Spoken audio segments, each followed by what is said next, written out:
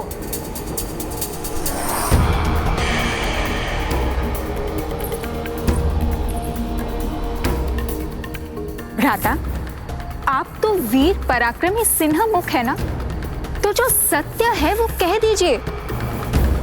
दे दीजिए महत्वपूर्ण सूचना ज्येष्ठ को।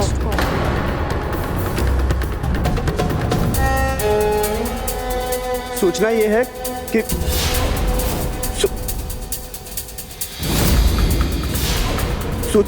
सूचना ये है कि शत्रु सेना द्वार पर है और देवशिल्पी विश्वकर्मा भी शत्रु सेना के साथ है और वो उनके लिए दुर्ग का निर्माण भी कर रहे हैं। हमें आक्रमण करना चाहिए।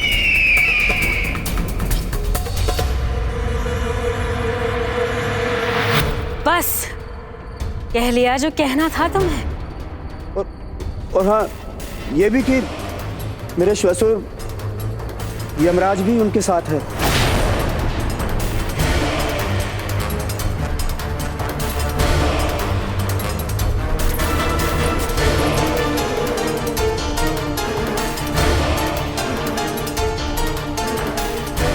कोई और सूचना है जो तुम मुझे देना चाहते हो?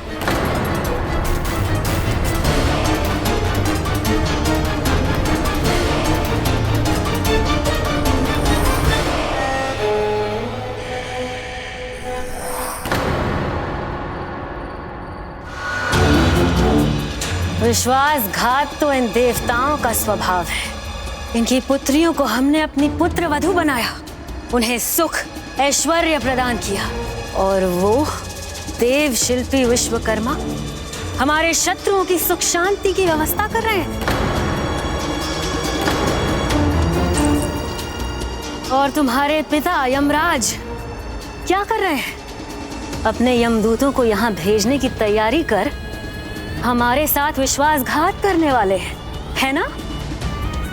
तुम्हारे पिताओं के व्यवहार से जितना कष्ट हमें हुआ है, इस कष्ट का प्रतिशोध तो कष्ट ही होगा। और अब मैं वो कष्ट तुम दोनों को दूंगी।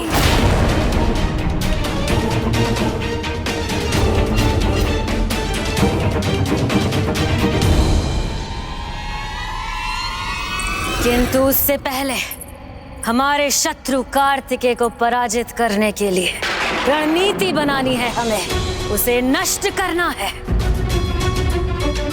खड़े मत रहो, असुर राजाओं की सभा बुलाओ। स्मरण रहे, उसमें मेरे सभी पुत्र और पौत्र दोनों होने चाहिए। उन्हीं से सबसे अधिक आशा है मुझे, उनमें से कोई भी नहीं छूटना चाहिए। सुनिश्चित करो सभी उपस्थित होने चाहिए उस सभा में। उचित है मां।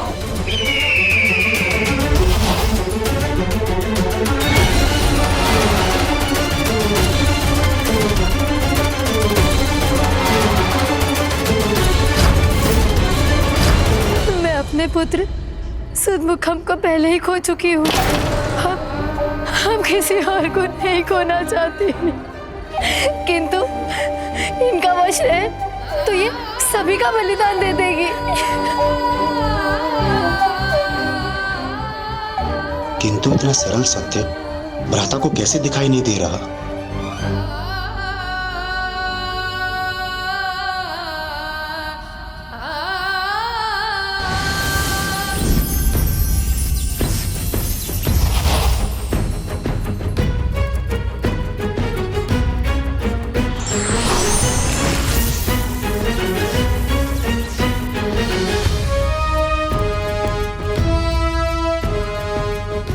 मैं और प्रभु गणेश जी दोनों ही महेंद्रपुरी के भीतर जाकर लौटे, किंतु वहां तो हमें कोई विशेष दुर्गाकार रचना दिखाई नहीं दी।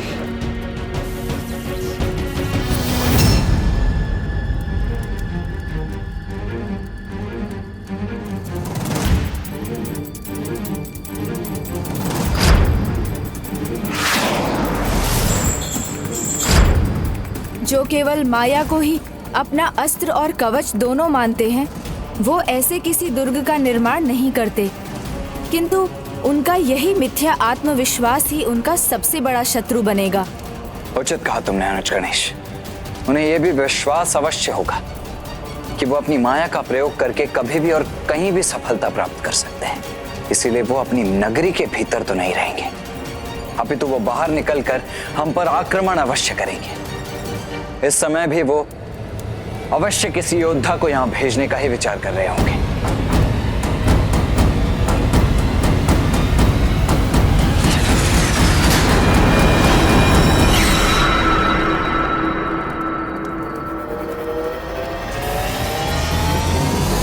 असुर सम्राट सुरापद्मन की, असुर सम्राट सुरापद्मन की, असुर सम्राट सुरापद्मन की, असुर सम्राट सुरापद्मन की। व्यूह रचना करनी चाहिए हमें, नहीं हमें प्रतीक्षा नहीं, आक्रमण करना चाहिए। उनकी सेना को मसल कर रख देना चाहिए। हम यहाँ बैठे हुए हैं, यहाँ तक घेर लेते हैं उन्हें। हाँ हाँ, हम घेर लेंगे। ये सभी स्वयं का बलिदान देकर भी युद्ध करने को तैयार है, और यही तो माँ भी चाहती है। मुझे समय रहते ज्येष्ठ को इसके प्रति सतर्क करना होगा। कहीं हम भूल तो नहीं कर रहे हैं। हम तैयार हैं, अपनी संपूर्ण शक्ति झोंक देंगे, हम विजयी होंगे,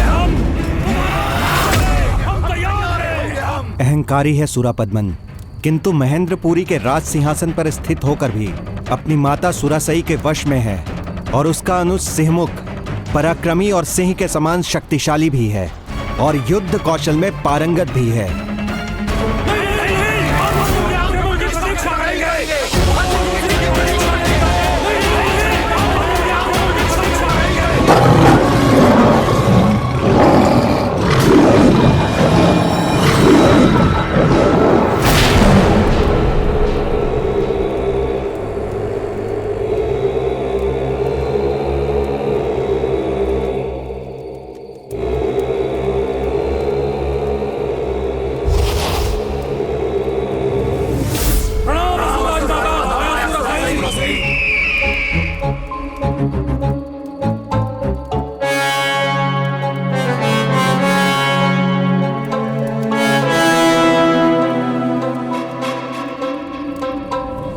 अधर्मियों और पापियों के अनुसार उनका अहंकार ही उनका सबसे बड़ा आभूषण होता है, और अहंकार में डूबा हुआ व्यक्ति अपने समक्ष सभी को तुच्छ मानता है। इसीलिए वो अहंकारी अधर्मी असुर सम्राट युद्ध के प्रथम दिवस पर स्वयं तो रणभूमि में कदापि नहीं उतरेगा, और न ही अपने उस अनुज को भेजेगा।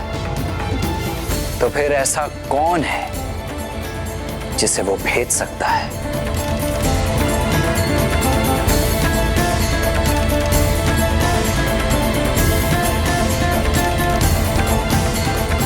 वो अहंकारी अधर्मी असुर सम्राट युद्ध के प्रथम दिवस पर स्वयं तो रणभूमि में कदापि नहीं उतरेगा।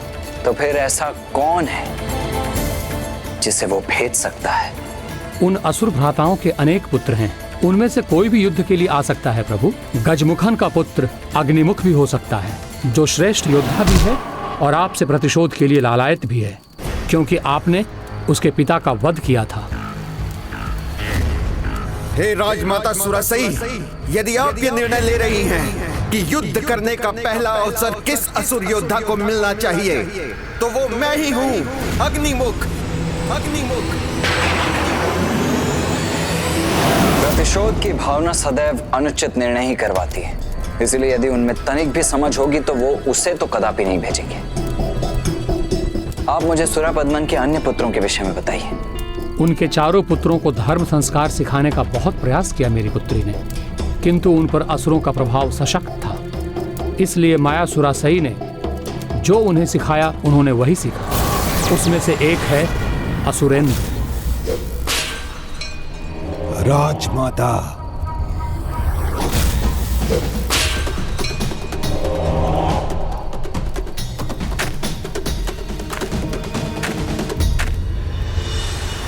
वाह, अद्भुत! ये तो अति उत्तम है।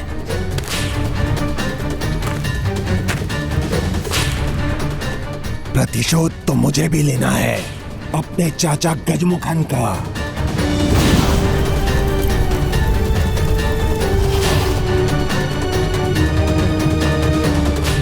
मेरे बल के आगे कोई नहीं बचेगा, ना ही उसका सेना नायक, ना ही उसकी सेना। मेरे क्रोध की अग्नि में सब जलकर भस्म हो जाएंगे।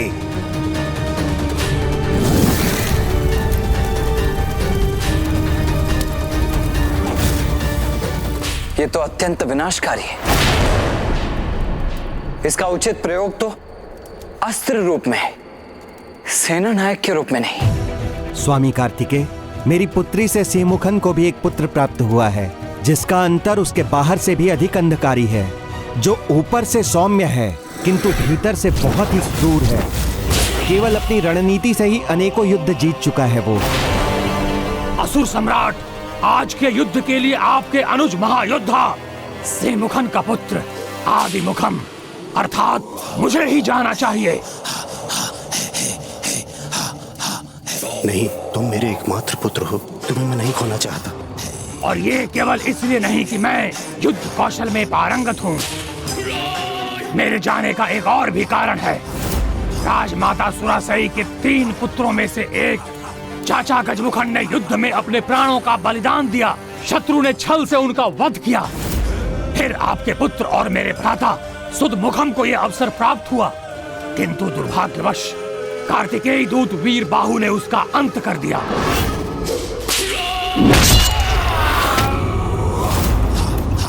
तो अब राजमाता के तीसरे पुत्र मेरे पिता सिंहमुखन को यह दायित्व निभाना चाहिए।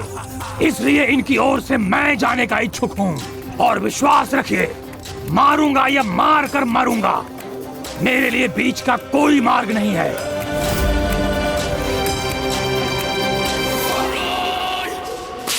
मैंने अभी भी कुछ न बोला तो मेरा पुत्र माता सुरासई की महत्वाकांक्षा की बलि चढ़ जाएगा।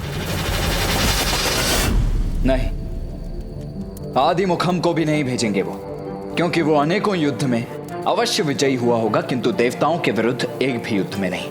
और वो अवश्य ही किसी ऐसे योद्धा का चुनाव करेंगे जिसका देवताओं के विरुद्ध कोई अनुभव रहा हो। अब चाहे वो किसी का भी चुनाव क्यों ना करें, वो किसी को भी क्यों ना भेज दें, हमें अपनी युद्ध की रणनीति स्पष्ट कर लेनी चाहिए।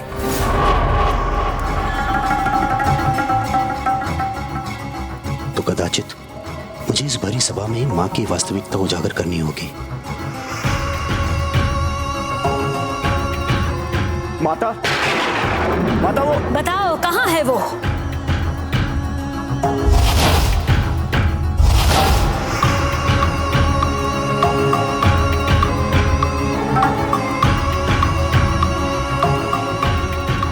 मेरा आदेश ध्यान से नहीं सुना था तुमने? मैंने अपने सभी पुत्रों को बुलाने के लिए कहा था, तो भानुगोपन क्यों नहीं है यहाँ? कहाँ है वो? कहाँ है वो? कहाँ है वो? कहाँ है वो?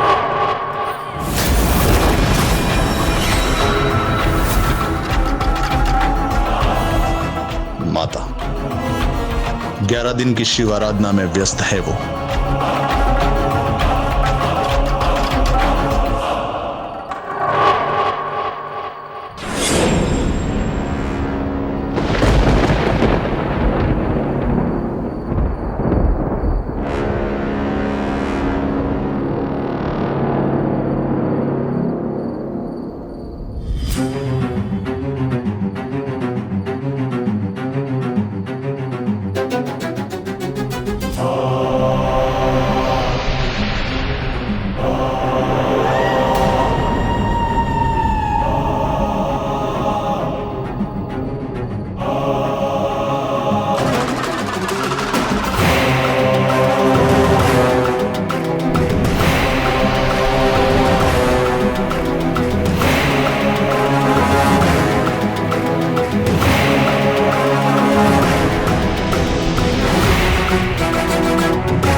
शिवाय, ओम नमः शिवाय, ओम नमः शिवाय। उसकी कोई भी पूजा इस कार्य से अधिक महत्वपूर्ण नहीं। अपने तप से वो शिव अस्त्र तो प्राप्त कर चुका है, तो शिव की और आराधना करने की क्या आवश्यकता है भला? मैं किसी की भी आहुति दे सकती हूँ, चाहे वो मेरे पुत्र हो या पुत्र के पुत्र। अभी वो बस भानुकोपन का प्रयोग करना चाहती हैं। भैया सिंह वो कब तो कुछ कहेंगे। बुलाओ भानुकोपन को, वो जाएगा, इस युद्ध को आरंभ करने से पहले ही अंत कर देगा।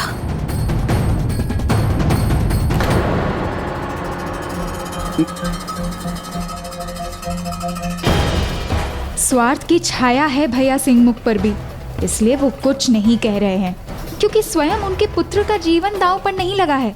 मुझे ही कुछ कहना होगा। किंतु माँ, इस सभा में उसी को बोलने का अधिकार है जिसे आमंत्रित किया गया था, अर्थात मेरे पुत्र और पौत्र। ना ही तुम आमंत्रित हो और ना ही तुम्हें बोलने का कोई अधिकार है। यदि फिर भी तुमने बोलने का दुस्साहस किया तो हम तुमको फिर से ठुकरा भी सकते हैं। अब आप तो मुझे ठुकराएंगे ही, क्योंकि अब आपको मेरी कोई आवश्यकता जो नहीं है।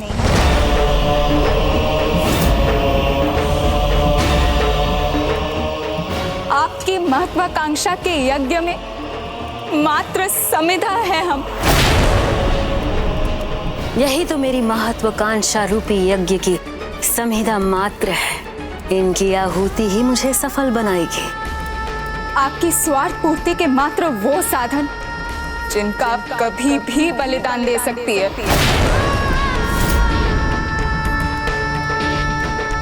भूलो मत अजामुखी, मैं तुम्हारी माँ हूँ।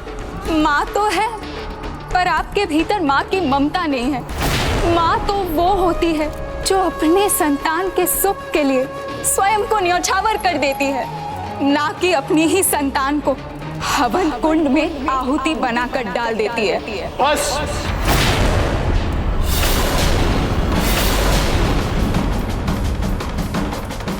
बंद करो तुम्हारा यह अनर्गल प्रलाप।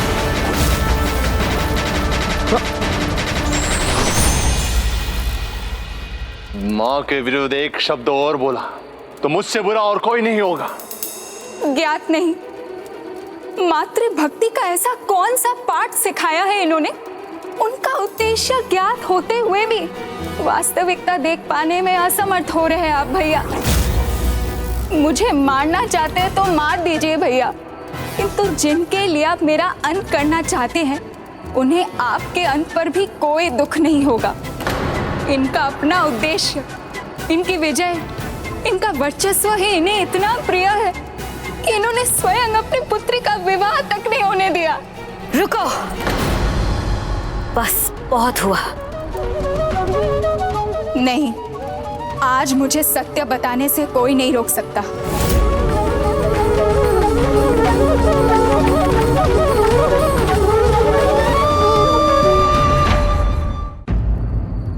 मैं महेंद्रपुरी के महानतम सेनापति युद्धासुर से प्रेम करती थी, और जब मैंने ये माँ को बताया तो उन्होंने उसे और उसके संपूर्ण परिवार को यहाँ बुलाने को कहा, जिससे हमारे विवाह की बात कर सके।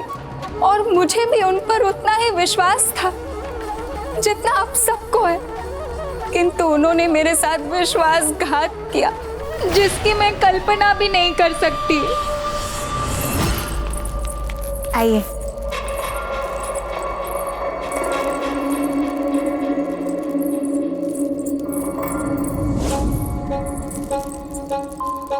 प्रणाम राजमाता। क्या इच्छा है आपकी? मैं अपनी पुत्री आपके पुत्र को सौंप दूं? तो क्या वो उसके बाद प्रसन्न रहेगी? हाँ राजमाता, हमें पूर्ण विश्वास है कि आपकी पुत्री हमारे पुत्र के साथ सदैव प्रसन्न रहेंगी, और हमारा पराक्रमी पुत्र आपकी पुत्री के लिए सर्वथा योग्य है, और फिर वो आपका सेनापति भी है। उसने अनेकों बार आपको युद्ध जिताए हैं और आगे भी जीतेगा। तो फिर तो हमें तनिक भी विलंब नहीं करना चाहिए। लीजिए, इस शुभ अवसर पर मिष्ठान से अपना मुंह मीठा कीजिए।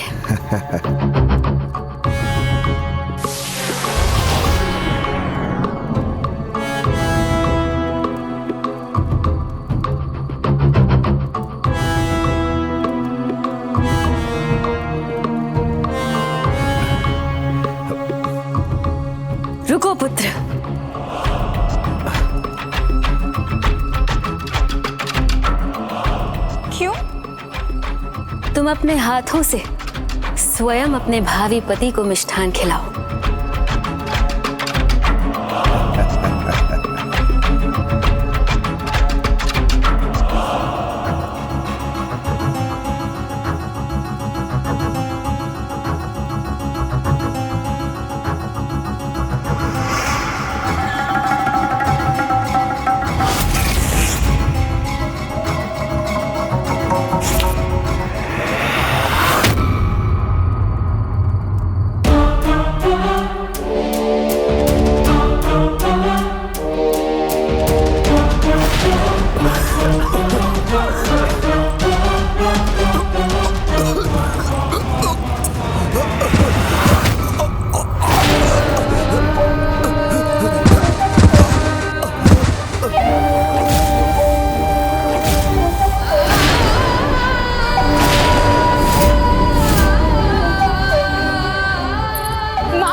अपराध था या मूर्खता, ये तो तुम्हें ही ज्ञात होगा, किंतु असुर राज परिवार की पुत्री होकर तुम किसी से विवाह कैसे कर सकती हो?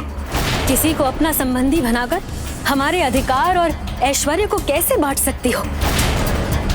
नहीं, विवाह नहीं करना है तुम्हें, अपितु ऋषि मुनियों को अपने रूप के जाल में उलझाकर उनका तप भंग करना है, ताकि उनका धर्म भ्रष्ट हो जाए और हम असुरों का वर्चस्व बढ़े। इस प्रकार अपनी माँ और अपने कुल की सेवा करनी है तुम्हें। यही है तुम्हारे जीवन का उद्देश्य और यही है नियति।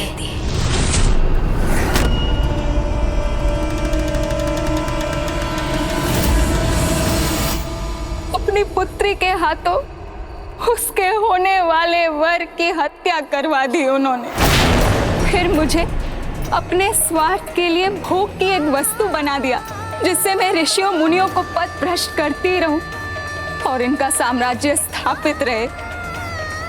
कैसी माँ ऐसा कर सकती है? इतनी निष्ठुर, इतनी कठोर है ये। बहन अजामुखी के साथ में कैसा अन्याय किया माँ ने।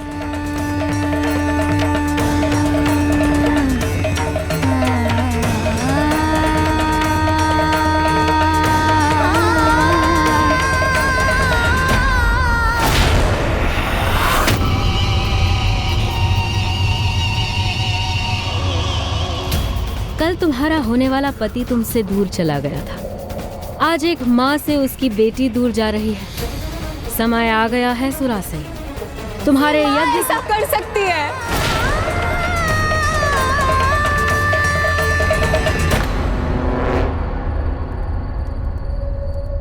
वाह,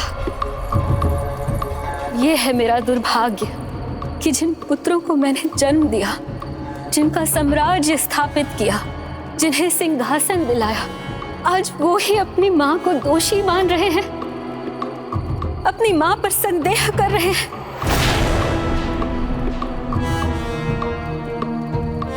अजमुखी, कैसी पुत्री हो तुम, अपनी माँ को ही दोषी प्रमाणित कर रही हो। हाँ, युद्धासुर की परीक्षा ली थी मैंने, जिसमें वो असफल हुआ।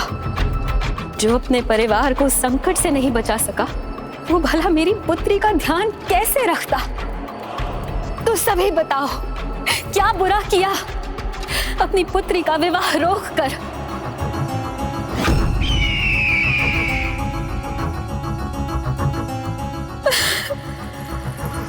और सेमुख, तुम अपनी बहन के लिए तुम्हारे नेत्र से अश्रु बह रहे हैं, किंतु अपनी माँ की पीड़ा, उसके कष्ट का अनुमान तक नहीं है तुम्हें। अपने नेत्रों के सामने अपने पिता की निर्मम हत्या होते हुए देखी है मैंने। तभी निर्णय ले लिया था कि अपने पुत्रों को इतना बलशाली बनाऊंगी कि कोई भी शत्रु उनके निकट आने से पहले सहस्त्रों बार विचार करेगा।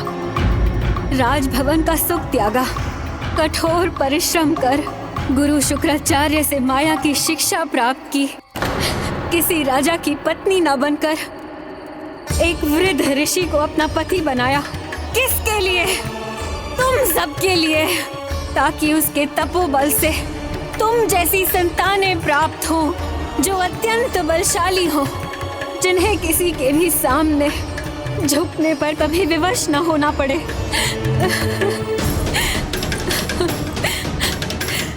आज भी सभी सुख सुविधाओं को त्याग कर सदैव माया की साधना करती हूं मैं। किसके लिए? तुम सबके लिए। इतना सब करने के बाद भी भरी सभा में मेरे पुत्रों द्वारा उंगली उठाने से पहले मेरी मृत्यु क्यों नहीं हो गई?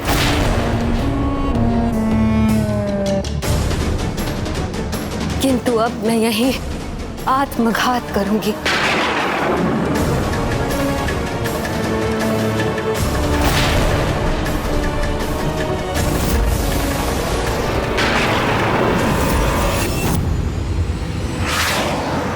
माता,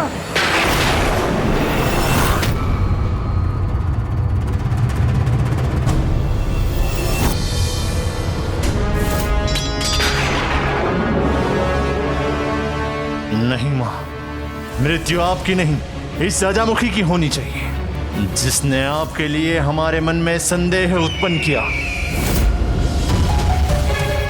उचित है पुत्र। यदि तुम्हें लगता है कि मैं सही हूं और ये दोषी, तो अंत कर दो इसका, जिससे ये कभी भी इस मां और उसके पुत्रों के बीच फूट न डाल सके। हाँ, आपकी ये इच्छा मैं अवश्य पूर्ण करूंगा। रुको पुत्र, क्षमा कर दो इसे।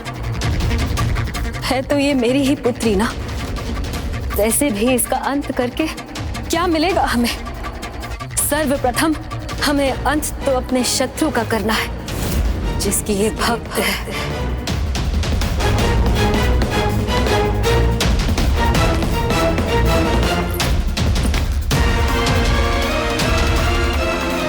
अब किसी के रोके नहीं रुकेगा सुरापद्मन।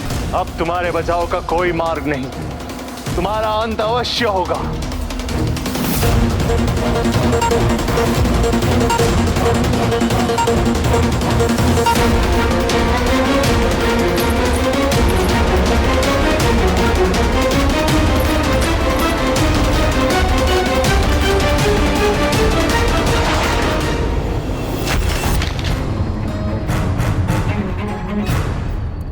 माँ,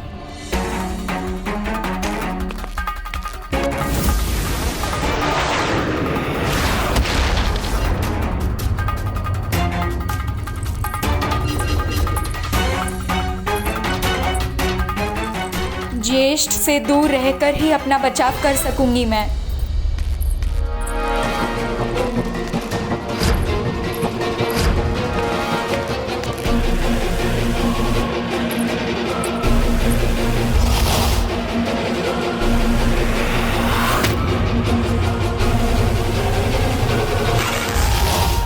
कितना भी भाग लो तुम, जाने नहीं दूंगा मैं तुम्हें।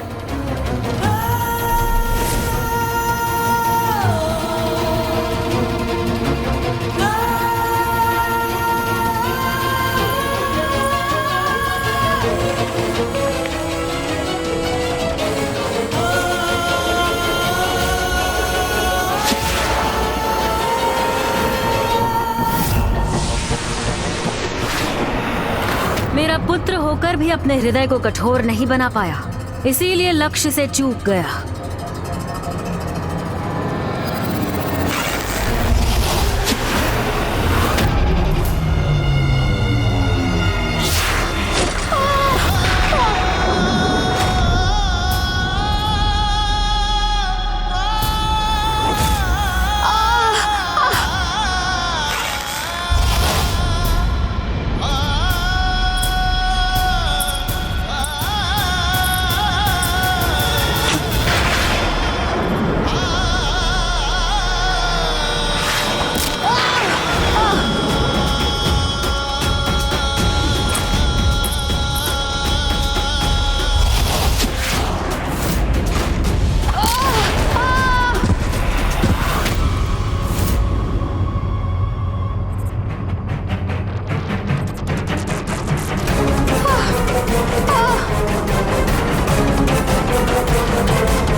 विघ्नहर्ता गणेश जी, आप सभी के विघ्न दूर करते हैं तो मेरा भी दूर करने की कृपा कीजिए।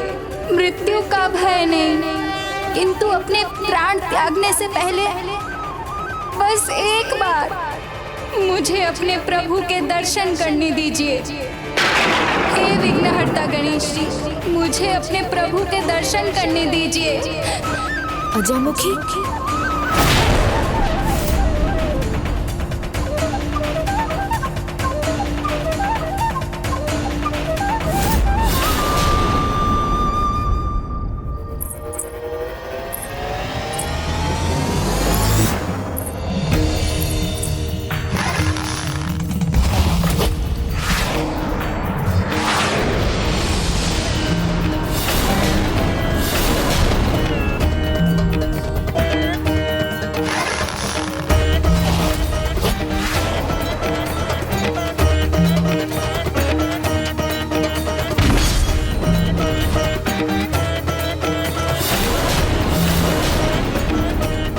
एक साधारण पत्र ने मेरे बाण को प्रभावित कर दिया। ये कैसे संभव है?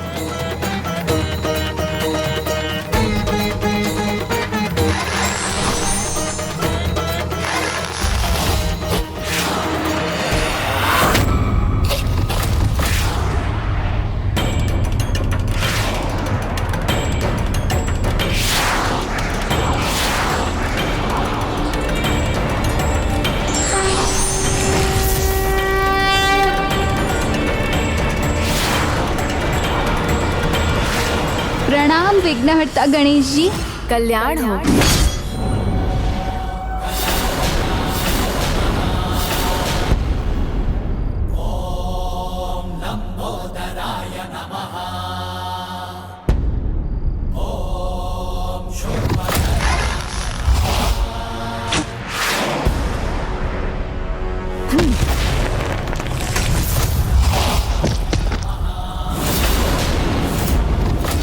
आइए अजामुखी, उठिए।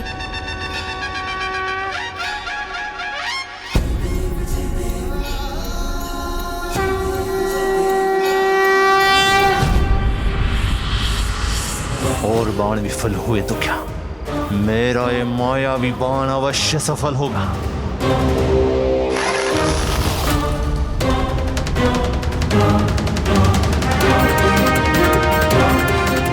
कहां गई वो दुष्ट अजामुखी?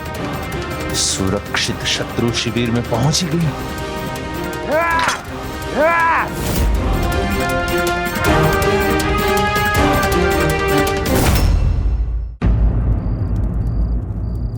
हम आपके सभी निर्देशों का पालन करेंगे प्रभु। किंतु हमें अभी भी ये ज्ञात नहीं है कि वो किसे भेजेगा। भानुकोपन, भानुकोपन, भानुकोपन, भानुकोपन।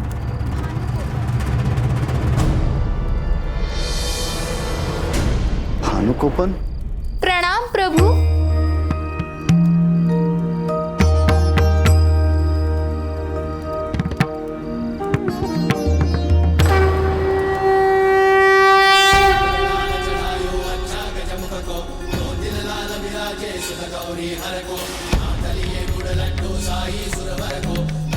इस भक्त की पुकार सुन एक ही समय पर यहाँ भी रहकर और मेरे सहायक भी बनकर आपने मुझ पर बड़ी कृपा की है। आप ही के कारण मुझे अपने प्रभु के दर्शन का सौभाग्य प्राप्त हुआ, जिसके लिए आपको कोटि कोटि धन्यवाद प्रथम पूज्य गणेश जी।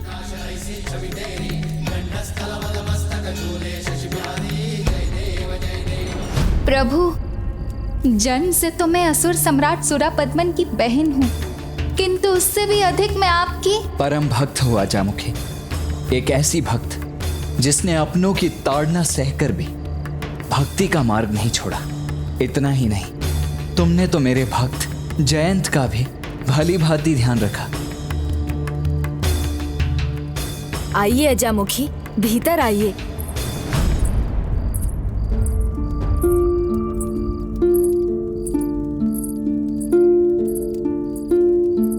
प्रभु,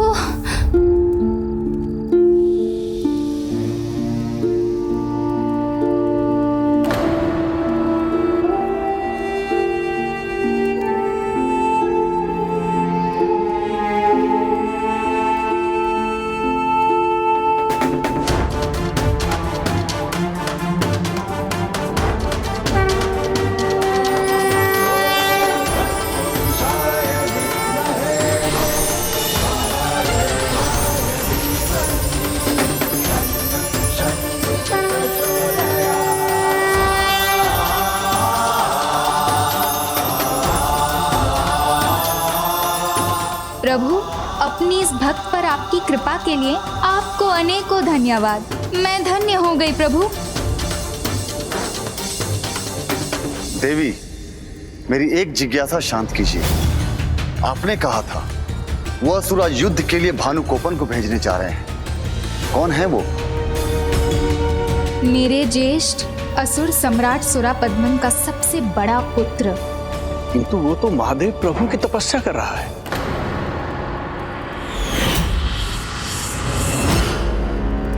मैंने अपने सभी पुत्रों को यहाँ बुलाने के लिए कहा था, तो फिर भानुकोपन कहाँ है? यहाँ क्यों नहीं है? राजमाता सुरासई के आदेश से महत्वपूर्ण नहीं है किसी की भी पूजा।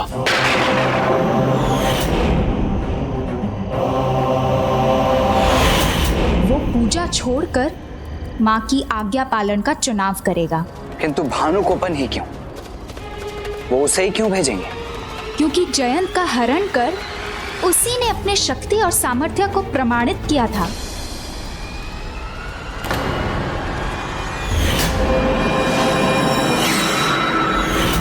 किंतु वो तो मात्र एक हाथ था जिसने हमें पराजित किया था। हाँ देवराज, क्योंकि वो जितना चाहे अपना हाथ उतना ही बढ़ा सकता है, और इसका प्रत्यक्ष प्रमाण तो आपको भानुकोपन के जन्म के पश्चात ही मिल गया था। उस समय महेंद्रपुरी में कोई नहीं था। भाभी पूजा कर रही थी और मेरे भ्राता त्रिलोक विजय करने गए थे। भानुकोपन अकेला शिशु निद्रा में था और सूर्य की तपती किरणें उसकी निद्रा भंग कर रही थी। तब उसने अपना हाथ बढ़ाया और सूर्य की किरणों को ही नहीं रोका, स्वयं सूर्य देव को ही रोक दिया।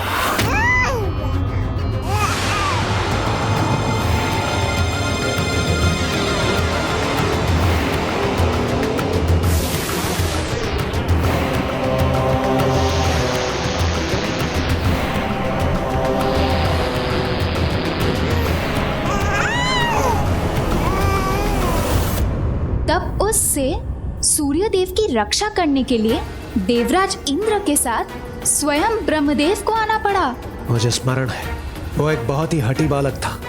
उसने सूर्यदेव को अपनी मुट्ठी में बंद कर लिया था और वो उन्हें मुक्त ही नहीं करना चाहता था। वो एक असुर था, इसलिए असुरी प्रवृत्ति उसका स्वभाव था। इसलिए हमने उसके साथ छल किया, उसे एक लालच दिया हमने।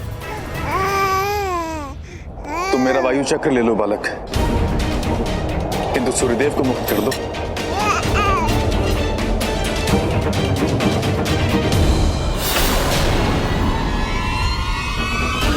मैं तुम्हें अपना शक्तिशाली जल प्रवाह दूंगा, देखो।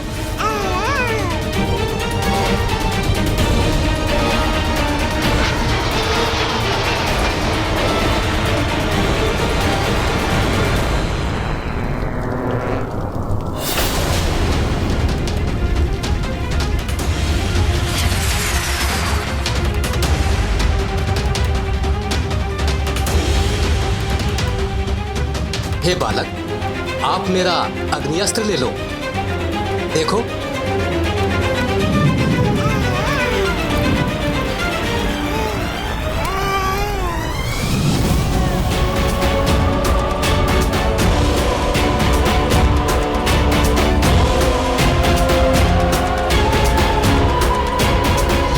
मान जाओ पुत्र, हम आपको अपना वज्र रूपी अस्त्र प्रदान करेंगे। ये देखो।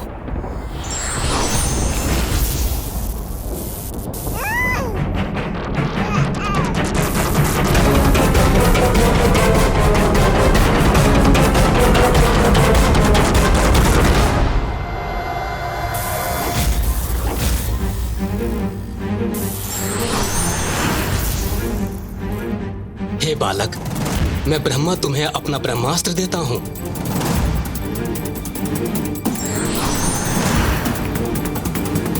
ये लो और सूर्यदेव को मुक्त करो।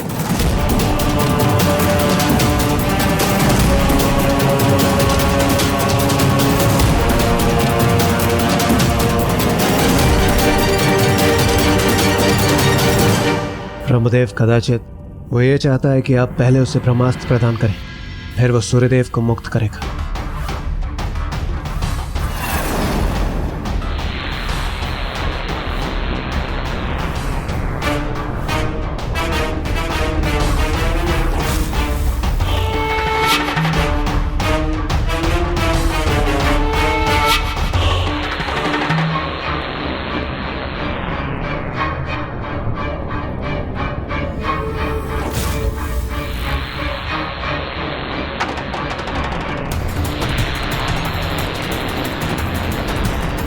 जब वो एकमात्र शिशु था, बोल तक नहीं सकता था, तब भी उसने अपनी अपार शक्ति और बुद्धि का परिचय दिया था। उस घटना के बाद माता सुरासई ने उसके जले हुए हाथ और ब्रह्मास्त्र को देखकर उसका नाम भानुकोपन रख दिया था, अर्थात वो जिसने सूर्यदेव को ही अपना बंदी बना लिया था। और तब से ही भानुकोपन ही माँ को सर्वाधिक प्रिय है। वो अवश्य उसे ही युद्ध के लिए भेजेंगी।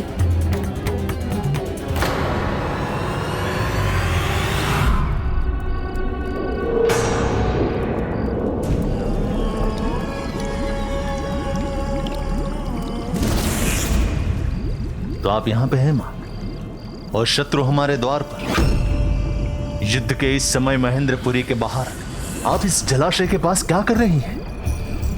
मैं कब, कहाँ और क्यों होती हूँ, ये या तो मैं जानती हूँ या मेरी माया। तुम बताओ पुत्र, तुम मुझे क्यों ढूंढ रहे हो? कुछ तो विशेष ही होगा। विशेष ही है मां। आपसे अनुमति चाहिए कि कल भानुकोपन के स्थान पे हमारी सेना का नेतृत्व मैं करूं या सिंहमुख?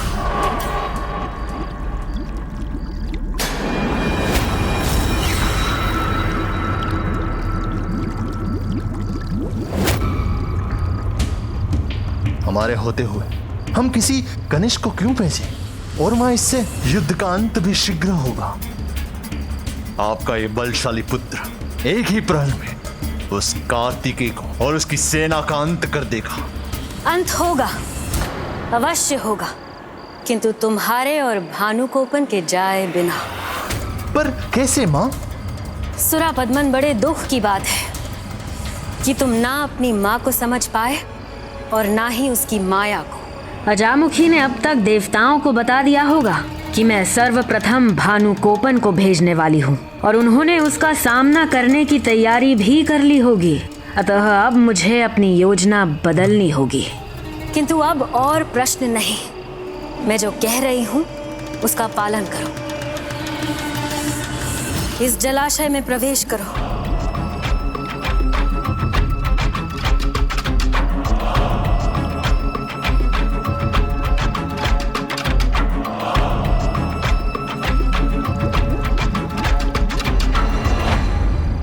गजासुर द्वितीय, गजासुर द्वितीय।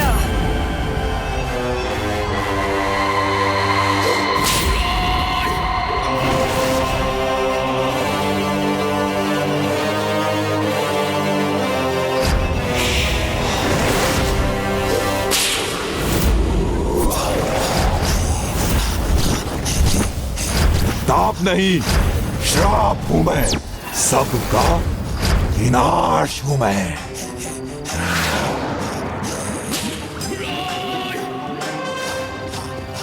मां, कौन है ये गजासुर द्वितीय?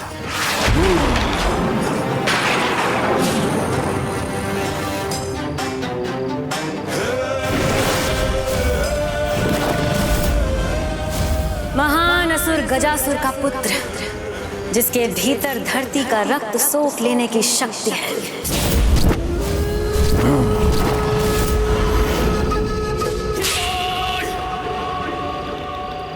धरती का रक्त? हाँ, धरती का रक्त यानी जल, जो जीवन है, जिसके बिना धरती शून्य है। जहां जहां गजासुर द्वितीय के पग पड़ते हैं, वो स्थान जल से रिक्त हो जाता है, अकाल पड़ जाता है, सूखा पड़ जाता है। पेड़ पौधे, जीव जंतु, कोई भी नहीं बच पाता। सहस्त्र गजों का बल जिसमें समाया हो, जिसके आने मात्र से सब सूख जाता है। ऐसे असुर गजासुर द्वितीय को बुलाने का दुस्साहस क्यों किया आपने?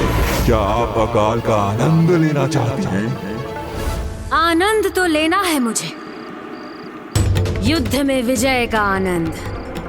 और इसका कारण तुम बनोगे गजासुर द्वितीय, जिस शत्रु ने महेंद्रपुरी के बाहर अपना डेरा डाला है, अपने अकाल से उस शत्रु का काल बनकर। किंतु मैं भला ऐसा क्यों करूं? कठोर तपस्या से अर्जित शक्तियों को मैं आपके लिए क्यों व्यर्थ करूं? तुमने सत्य कहा कि तुम मेरे लिए अपनी शक्तियां क्यों व्यर्थ करोगे, और करनी भी नहीं चाहिए। मुझसे तो तुम्हारा कोई संबंध भी नहीं, किंतु अपने पिता के संबंधी तो हो ना। महान असुर गजासुर के पुत्र तो हो ना।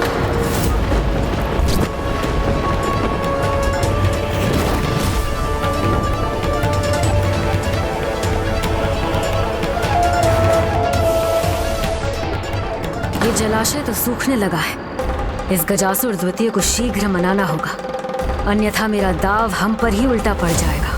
क्या तुम अपने पिता के शत्रु से प्रतिशोध लेने का अवसर मिलने पर भी अपनी शक्तियां बचा कर रखोगे? मेरे पिता के शत्रु, उनका प्रतिशोध?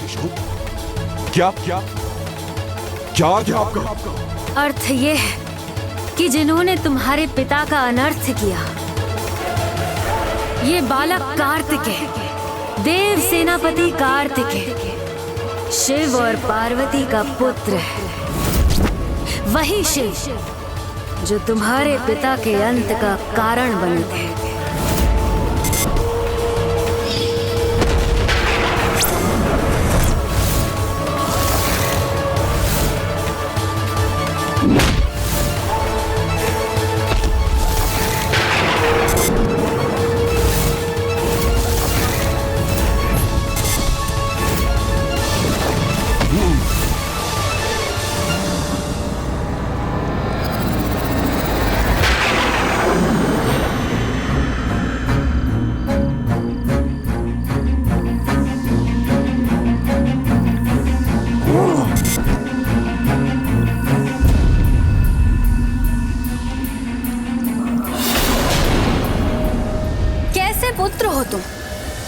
जो अपने पिता के वधिकों से प्रतिशोध लेने में संकोच कर रहा है। महेंद्रपुरी के बाहर खड़ी ये देवताओं की सेना आई तो है यहाँ युद्ध करने, किंतु मैं तुम्हें इनका संहार करने का अवसर देकर अपने असुरी धर्म का पालन कर रही हूँ। स्मरण रहे, मेरा ये उपकार कभी मत भूलना। कदाचित ना ही तुम्हें अपने पिता के मृत्यु का कोई शोक है, और ना ही तुम इस प्रतिशोध के सुनहरे अवसर को चाहते हो। इसीलिए तुम यहाँ से चले जाओ। मेरी महेंद्रपुरी में अपना अकाल फैलाने से पहले जाओ यहाँ से। देवताओं के लिए तो मेरे पुत्र ही पर्याप्त हैं। पिता का प्रतिशोध मैं अवश्य लूंगा। मिटा दूंगा उस शिव पुत्र की सेना को। अपने अकाल से कंकाल बना दूंगा उसकी सेना को।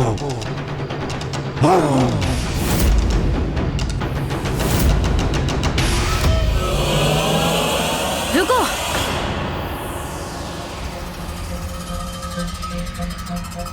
उसे मत रोकिए मां, अन्यथा शत्रु के शिविर में अकाल बाद में आएगा।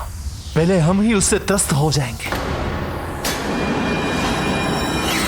जाओ, किंतु ये सुनिश्चित करना होगा तुम्हें कि तुम्हारे अकाल का प्रभाव मेरी महेंद्रपुरी पर ना पड़े। बस वहीं तक रहे जहां तक कार्तिकेय की सेना है। और ऐसा करने में असुर गुरु शुक्राचार्य तुम्हारी सहायता करेंगे, जो ऋषि पुलस्त्य के आश्रम के निकट तुम्हारी प्रतीक्षा कर रहे हैं। जाओ।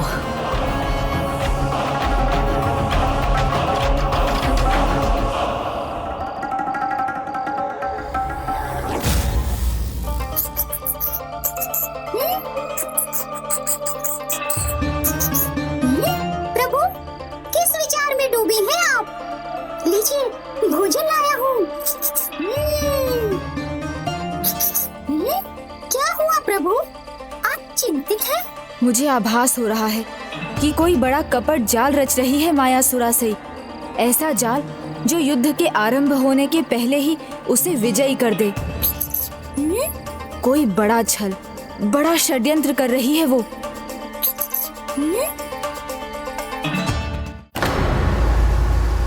असुर गुरु शुक्राचार्य जी को गजासुर द्वितीय का प्रणाम। गुरुवर, आपके मार्गदर्शन के लिए आया हूं।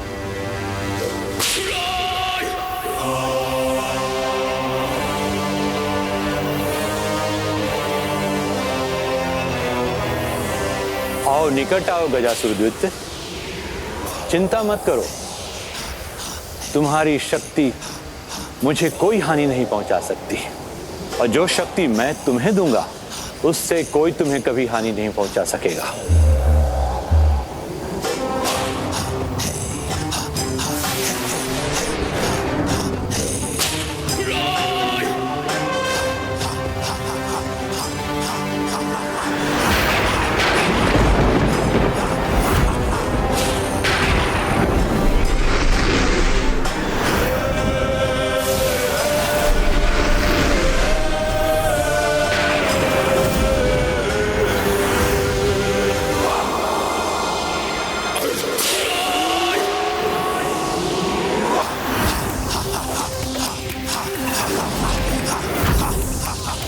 ये असुर सुरक्षा महाअस्त्र है, वो अस्त्र जिसे भूमि में गाड़कर जहां तुम खड़े होगे वहीं से तुम्हारी शक्तियां अनेक गुना बढ़कर चारों दिशाओं में फैलने लगेगी।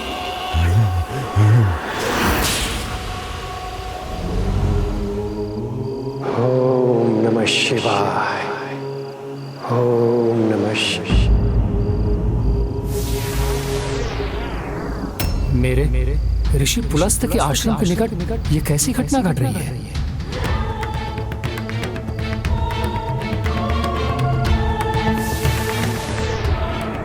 ये कैसा अस्त्र है? असुर गुरु शुक्राचार्य के हाथों में? क्या कह रहे हैं वो? कुछ सुनाई नहीं दे रहा है। इस महाअस्त्र की सहायता से तुम्हारे तप का प्रभाव और भी बढ़ जाएगा। जब तक तुम इसके निकट रहोगे तुम्हारी अकाल शक्तियां तुम्हारे नियंत्रण में रहेंगी। इतना ही नहीं, स्वयं वरुण देव अर्थात जल के देवता भी तुम्हारे आगे विवश हो जाएंगे।